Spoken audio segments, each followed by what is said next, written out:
Dun, kayo pun dun. Oh, di kedua lek. Ngake yo. Oh, ya lek. Halo ya, aku ya. Asik, Bro.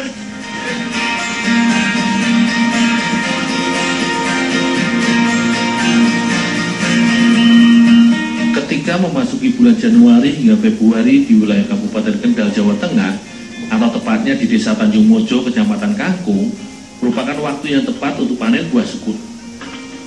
Pohon sukun banyak tersebar alami, hampir di sebagian besar kebun maupun pekarangan rumah warga di sini. Buah dari pohon yang masih satu keluarga dengan pohon nangka ini mengandung karbohidrat yang cukup tinggi bila dibandingkan dengan ubi, ngong, maupun kentang yang untuk makanan mengganti nasi.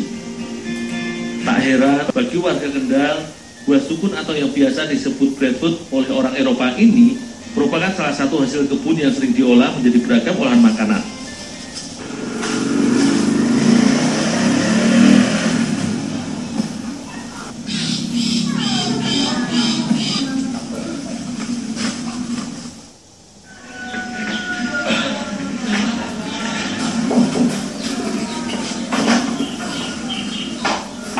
Del, ini baskomnya sekalian dicuci ya. Oh, ya Bu.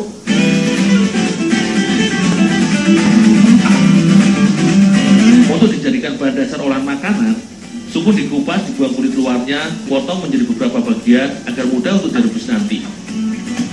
Sebenarnya merupakan bunga betina tanaman sukun yang membekak.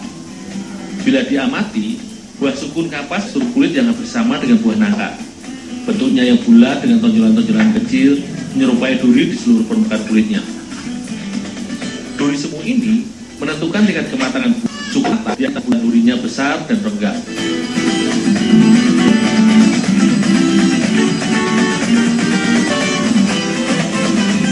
Buah sukun dikenal cukup banyak getah. Karena itu, sebelum diolah, buah sukun harus dicuci terlebih dahulu supaya getahnya terbuang dan berkurang. Buah sukun biasa diolah menjadi beragam olahan karena memiliki daging buah yang tebal serta teksturnya yang lembut. Di berbagai daerah, biasanya buah sukun diolah dengan cara dikukus, digoreng, atau dibuat keripik. Namun kali ini, aku ada bentuk spesial dengan buah yang juga dikenal memiliki rasa manis ketika sudah dikukus ini.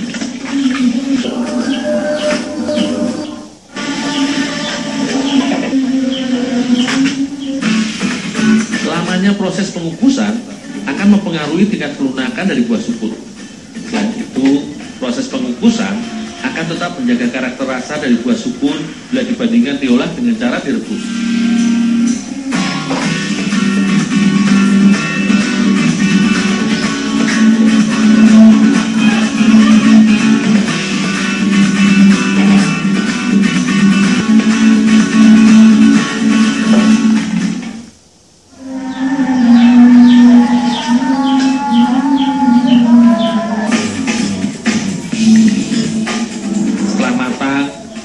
Harus segera ditumbuk selagi panas hingga halus dan membentuk adonan agar mudah dicampurkan dengan bahan lainnya saat mengolah nanti.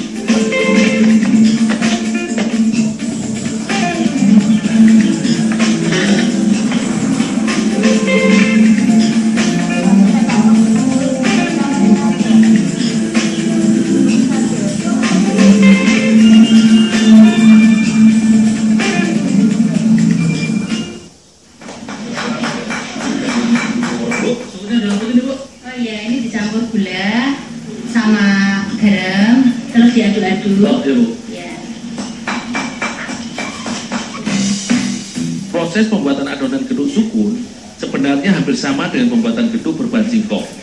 Namun kali ini, Ibu Sriana mencoba menambahkan beberapa bahan sebagai kreasi olahannya. Sukun yang telah ditumbuk halus kemudian dicampur dengan gula pasir dan sedikit garam agar lebih gurih. Selanjutnya, buah naga dan juga daun suji ditambahkan sebagai pewarna alami adonan agar lebih menarik.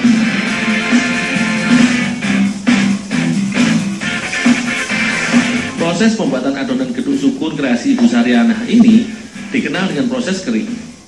Semua bahan dicampurkan dan diadon atau diaduk dengan tangan hingga semua bahan tercampur rata dan membentuk adonan yang kalis agar mudah dibentuk dan dicetak.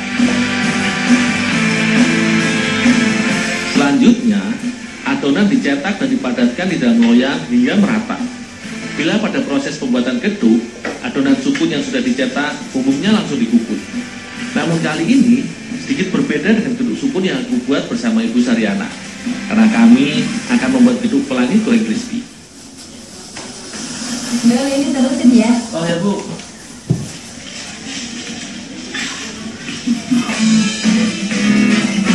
Adonan gedung yang sudah dicetak dan diberi warna selanjutnya kan atau ditumpuk hingga membentuk lapisan yang berwarna layaknya pelangi dan dipadatkan.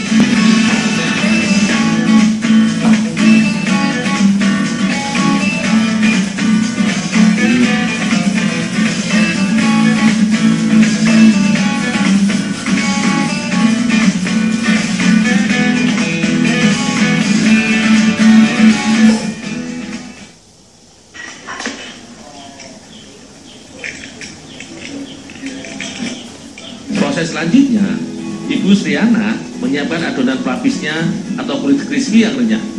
Gedung crispy sebenarnya hanyalah adonan gedung yang dilapisi adonan susu kental manis cair yang kemudian dicampurkan dengan telur ayam sebagai pengikatnya.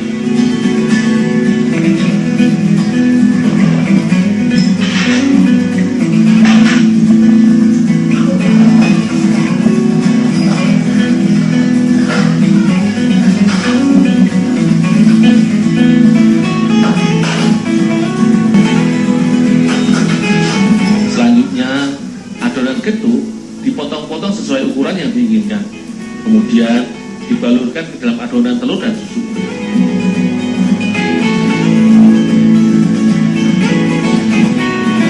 Semua potongan adonan kemudian dibalut lagi dengan adonan tepung roti hingga merata agar lebih renyah saat digoreng nanti.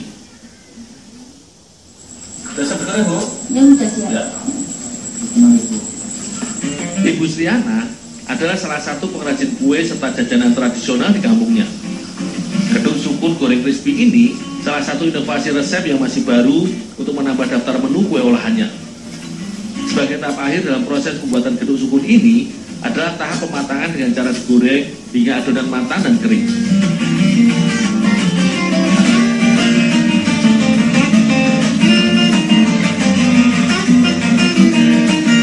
Jajanan gedung sukun goreng crispy ini juga dapat menjadi pilihan menu baru dalam pengolahan sukun menjadi makanan. Meski sebagai olah jajanan atau kue, namun jajanan gedung sukun ini cukup mengenyangkan dan mengandung nutrisi cukup lengkap. Karena gedung menggunakan bahan dari sukun yang mengandung cukup karbohidrat namun rendah kalori. Selain itu, sukun juga mengandung protein tinggi serta zat fitokimia penting yang dibutuhkan oleh tubuh, seperti asam amino esensial yang baik untuk membantu memelihara keseimbangan hormon dan permajaan otot.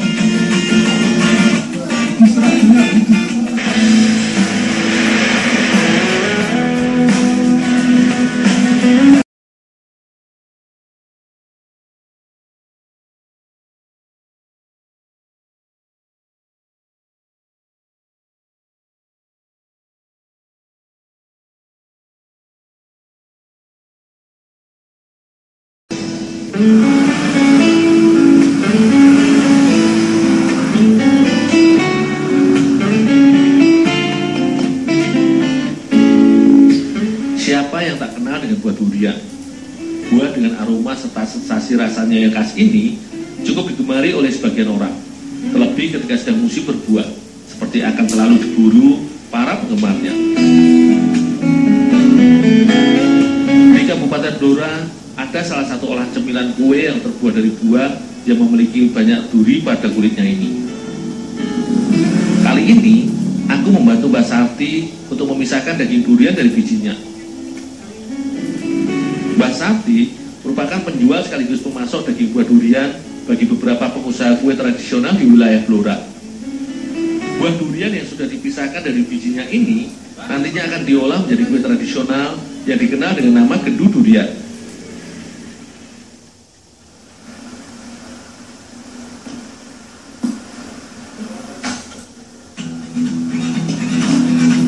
Untuk dibuat selai, buah durian yang sudah dipisahkan dengan bijinya tadi kemudian disangrai atau digoreng tanpa minyak dengan ditambahkan gula pasir hingga melunak dan lembek layaknya adonan selai yang kental. Sebenarnya, buah durian memiliki cita rasa yang sudah manis. Namun penambahan gula ini fungsinya agar adonan selai lebih gurih dan kental. Saat matang nanti, serta berfungsi sebagai pengawet alami adonan selai.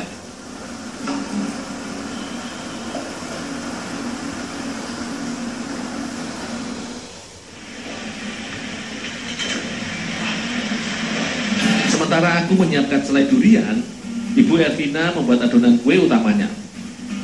Proses pembuatan adonan kue gendu durian sebenarnya hampir sama dengan pembuatan adonan kue nastar. Hanya saja pada kue gendu menggunakan telur ayam lebih banyak dalam adonannya. Awalnya, kuning telur ayam dikocok bersama dengan gula pasir serta mentega hingga kental dan mengembang.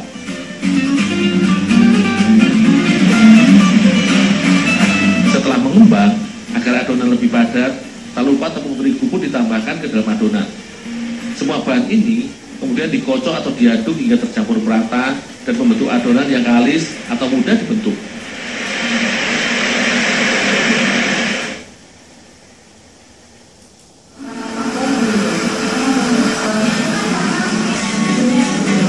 Salah satu keunikan dalam proses pembuatan kue kering khas Blora ini adalah tahap pencetakan adonan. Dinamakan gendu karena adonan kue kering ini dibentuk menyerupai layaknya bentuk ulat gendu atau penyebutan bahasa lokal untuk ulat sagu. Jadilah kue dinamakan kue gendu. Adonan kue kemudian dibentuk menjadi bulatan-bulatan layaknya ulat dengan diisikan selai durian di dalamnya. Agar teksturnya lebih menyerupai ulat gendu, Ibu Ervina menggunakan bantuan sisir rambut dan diberi mata dengan coklat butiran.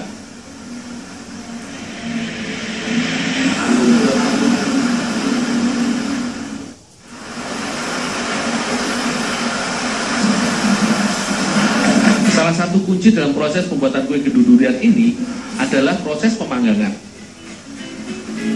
Adonan kue gendu durian selanjutnya dipanggang pada oven gas selama hampir 2 jam lamanya, serta dengan api kecil. Fungsinya agar adonan matang sempurna dan tidak pecah, karena adonan luar atau adonan kulit gendu durian lebih tebal bila dibandingkan dengan adonan kue nastar.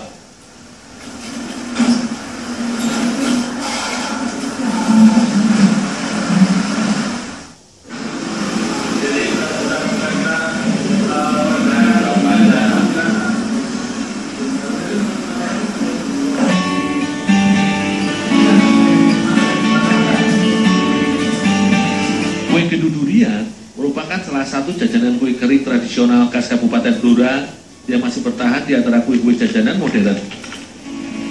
Selain rasanya yang khas, kue gendu durian dapat bertahan hingga 3 bulan lamanya, meski tanpa bahan pengawet. Ibu Ervina adalah salah satu pembuat kue gendu durian yang telah mewarisi rahasia resep olahan kue kering tradisional khas Blora yang telah diturunkan keluarganya dari generasi ke generasi. Produknya ini bisa ditemui di toko pusat oleh-oleh Grace yang terletak di Jalan Pemuda nomor 45 Blora. Jika berkunjung ke Blora, cita rasa dari kue gendu durian yang khas dengan sensasi rasa lembut serta gurih pada adonannya dan rasa selai duriannya yang legit ini bisa menjadi pilihan buah tangan untuk para handai tolan dan sanak saudara.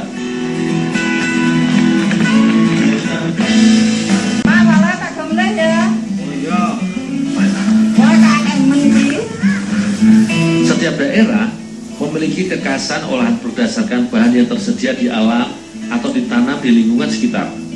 Di wilayah Cepu, Kabupaten Blora, labu kuning atau masyarakat sekitar biasa menyebutnya dengan istilah walu, merupakan salah satu hasil sampingan di antara ladang jagung di kebun mereka. Bagi masyarakat Cepu, buah labu atau walu seringkali dimanfaatkan menjadi bahan untuk berbagai macam kue maupun masakan. Kali ini aku akan membuat salah satu kue tradisional menggunakan bahan dasar labu kuning ini. Coba dulu Pak ya. Ya, makasih.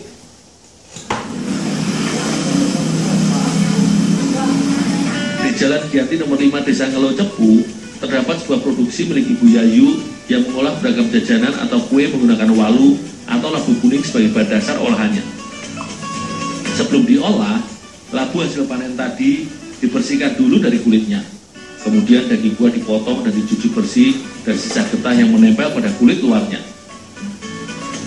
Di berbagai daerah, buah labu kuning seringkali diolah menjadi bahan dasar makanan yang cukup digemari. Selain warna serta rasanya yang khas, daging buah labu kuning yang tebal mengandung banyak manfaat bila dikonsumsi tubuh. Berdasarkan penelitian, buah labu merupakan sumber serat yang baik bagi tubuh. Daging buah yang berwarna kuning mengandung beta-karotin serta vitamin A yang baik bagi kesehatan mata dan kulit. Selain itu, senyawa antioksidan yang terkandung pada buah labu kuning dapat menjaga kekebalan tubuh serta membantu mengurangi resiko kanker. Tak heran jika buah yang berasal dari tanah Ambon ini dimanfaatkan oleh Ibu Yayu menjadi bahan dasar olahan kue maupun jajanan tradisional. Salah satunya kue mata kebo yang akan aku buat nanti.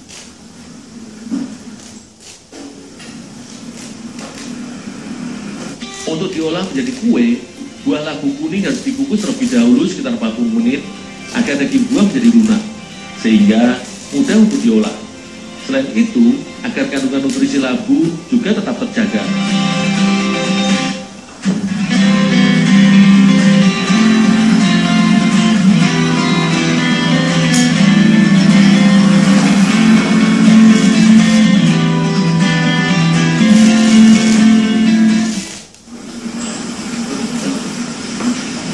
Untuk dibuat menjadi bahan dasar kue mata kebo, daging buah labu yang telah matang dan lunak ditumbuk hingga halus sampai teksturnya menjadi seperti bubur.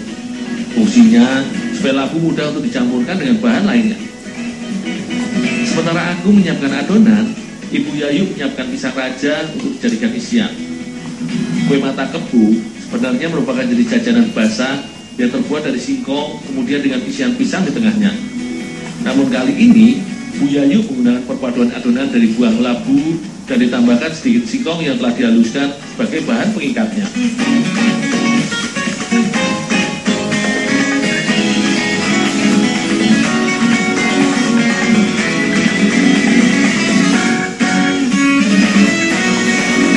Setelah adonan jadi, selanjutnya adonan diberi pewarna makanan agar lebih menarik. Dinamakan mata kebo karena jajanan yang termasuk kue basah ini nampak seperti bola mata dengan isian pisang yang dibalut adonan kue di tengahnya ketika disajikan.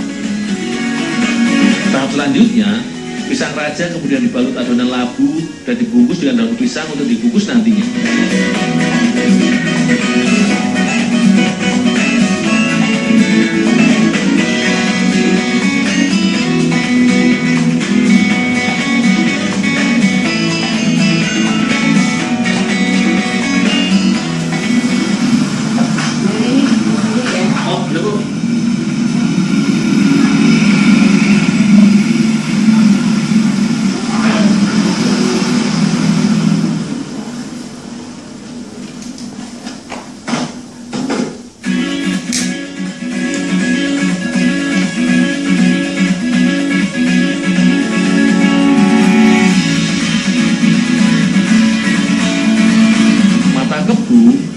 Jajanan tradisional yang termasuk dalam jenis kue basah, di mana proses pematangannya cara dikukus.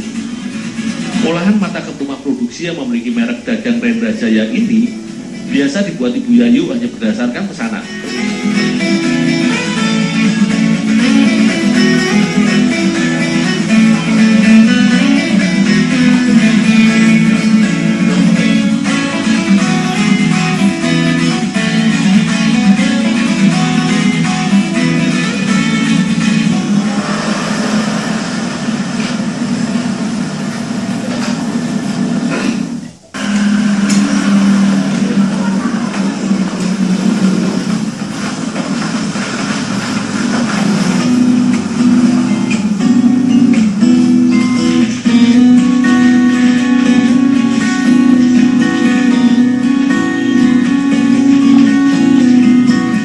Meski merupakan jajanan tradisional atau kue basah, mata kebo walu hasil kreasi Bu Yayu ini bukan sekedar cemilan biasa sebagai teman minum teh maupun kopi, melainkan cemilan yang sehat.